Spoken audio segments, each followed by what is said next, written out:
What is up, guys, and welcome back to an episode of the F1 23 Mobile Racing Career Mode. Now, I am in a bit of trouble because last time around I was going to do the Italian Grand Prix, but the steering was inverted, and when I tried to overtake people, I essentially crashed. So that didn't really end so well, did it? But now, because that we are in a new season, it's time to select a new team, which means that we unfortunately do have to leave Mercedes, but it was a very good run with the team. We, of course, won the championship, and we got a lot of parts as well.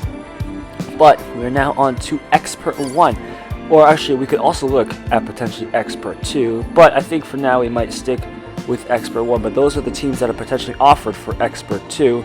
But in the case, we are going to be looking to try to select another team here, and it's probably going to be Alpine here. That is probably our next best team that we could aim for. And we are actually going to stick with Expert 2. We're going to skip over Expert 1 simply because we are superior in terms of that regard. And for our teammate, well, this is actually quite an interesting matchup between Ocon and Gasly. Both of these guys are relatively strong drivers, but we are going to go with Gasly just for the safety and cover because we all know that Ocon is probably going to do something stupid. But we are on to then our first race with Alpine at the Saudi Arabian Grand Prix. Of course, skipping qualifying here to start last on the grid. A very mixed up grid here.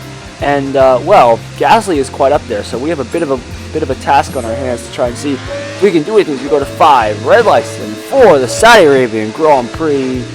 It's lights out. And away we go. It was a bit of a laggy start there, but we do manage to get away quite well here as we make our way down towards turn 1 here, up behind Albon and Tsunoda here, in towards turn 1, making our way up the inside of a bunch of drivers, and that is us up into 16th place, and now working on the outside of a bunch of these drivers to potentially make up some more spots. There is Kevin Madison in the Haas, and that is us up into 15th. Now can we get past Sargent and the other Williams?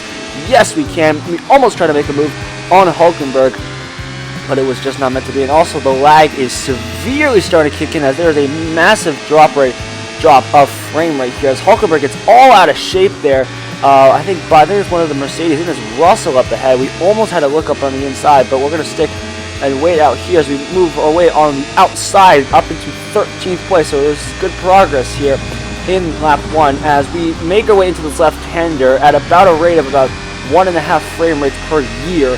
So this is not looking too good, and the frame rate is not getting much better, unfortunately. I think it's just, I don't know what is going on here. We're going to have to try to battle through this if we can, as Russell is looking a little bit slow, not just because of the fact that the frame rate has become severely worse, but also the fact that Mercedes actually doesn't look that fast, as we are getting some severe stopping here from this frame rate. But we are going to persevere. We're going to manage to squeeze our way up into 11th, just about there, as there's a bit of contact with the other guys. They're somehow managing to get through that, and just like that, we're up into P10 some way, somehow here, despite all this lag, and despite that crash there into the left hand on the left side of the wall.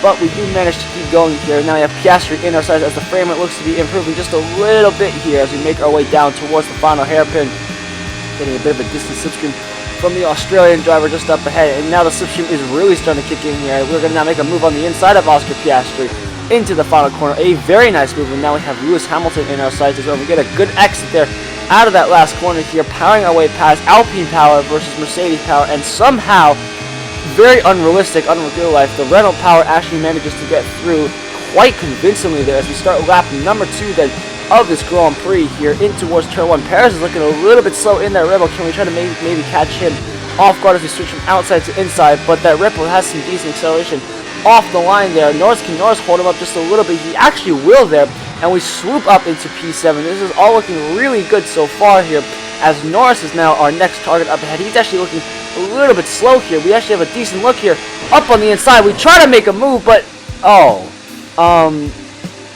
yeah, that is not ideal. That is race over. Wow. Well, we do get a fastest lap, but that's not going to matter. Well, this is quite awkward. I was not expecting to DNF. You know, we'll just move on. We'll just ignore that.